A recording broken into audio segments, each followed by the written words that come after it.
Hi, Chooks. How you doing? Hi, Dave. That's really great. It's a bright, sunshiny day here in South Devon today. So, really good. Thank you.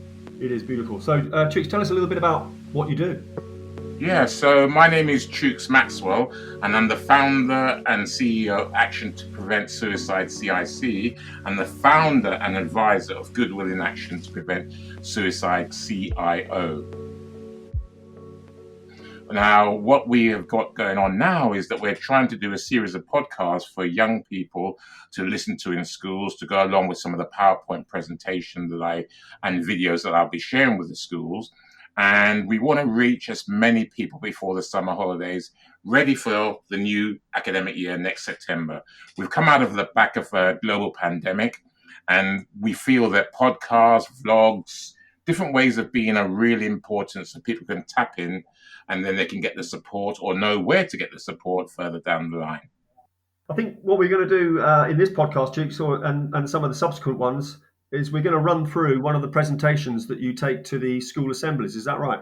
Yeah, that's right. Yeah, it's a short 15-minute assembly. And what we want schools to do is play it and discuss some of the things that I talk about in their whichever class it's really important for. Because I believe what I'm going to be sharing are life skills for us all, no matter what age. But it's really important that we look at this so that we can help each other.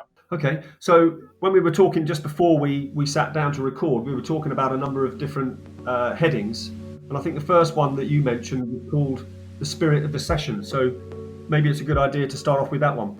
Yeah, so in that PowerPoint, we have a picture of a tree and its roots. And what that really talks to is how roots are so interconnected. People might know about roots that go underneath the earth, how all the trees, how everything is interconnected. That's what we want, the tree of life as opposed to the tree of knowledge. So, why I call it the spirit of the session and understanding, it's really important. Very often in our system, we have ground rules, and that becomes very rigid. And so, what I want young people and teachers and everyone alike to think about is having a spirit of a session. And in that, we want people to care. And a friend of mine years ago gave me this acronym. So, for care, we have the first letter C for compassion. And so, compassion is when we seek to understand and with our hearts wish to see life better for an individual. And that's really important for us because self compassion is really, really important too. Then the next word is acceptance. Sometimes life is really not very nice. I would call that slightly shitty, or I might use the word poo actually, depending on what age group we're talking to. But it's like accepting the situation as it is, but knowing in your heart that it can change. So we need to accept the situation. Things aren't all good, things aren't all bad. But in the acceptance of the situation, we can do something about it. The next letter, of course, is R, and that spells respect. Respect. Respecting the person, respecting the situation. And there's a lovely definition for respect, which is I see things anew, which means every time when we're trying to care, we look through the lens of respect, seeing things anew. And then finally, empathy.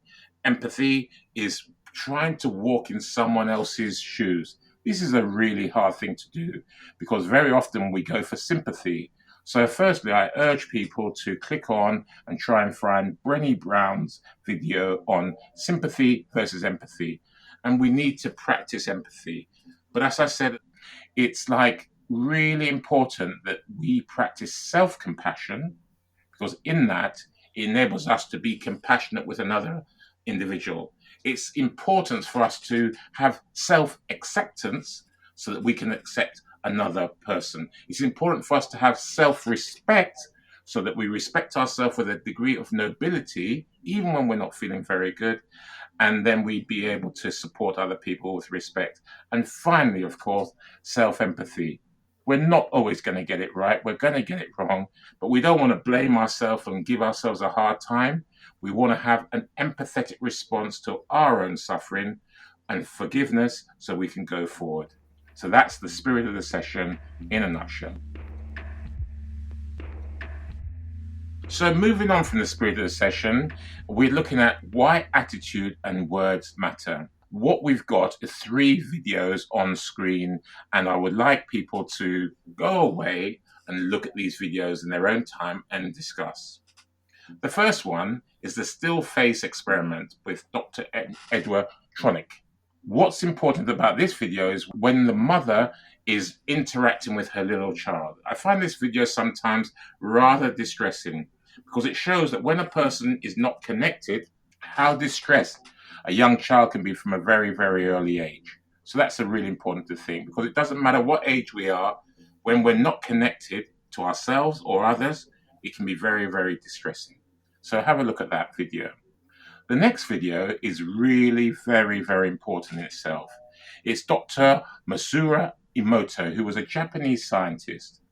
And why I have called this section Why Attitude and Words Matter is because what he showed was that when people talk to water, and water turned into crystals, and he took a photograph, he found that the words that people had said to the water would have an effect upon the shape of the water. So for instance, if someone said, "I hate you," what he found was by taking the picture of the water, it would look like a black hole, a really intense black hole. If you said "thank you" or "I love you," it would form a really wonderful geometric pattern. It's about 5 minutes to watch this whole video, and it's really, really important. The other aspect that's very important about this is that we as human beings are 70 to 80% of water. So irrespective of what we are saying to other people, it's what we say to ourselves which really matters. I normally have a picture of when you point your finger outwards, 3 fingers are pointing back at you, which means you're almost like 3 times as much harming yourself when you're pointing your finger to someone else. So it is really important for us to speak kindly to ourselves to avoid illness. In Buddhist philosophy, it says everything starts in the mind. So our physical illnesses are a physical manifestation of how we think, how we feel, how we behave. So it's really important to have that sense of self-love, self-speak that's positive, which will help our cells vibrate and show these incredible geometric patterns.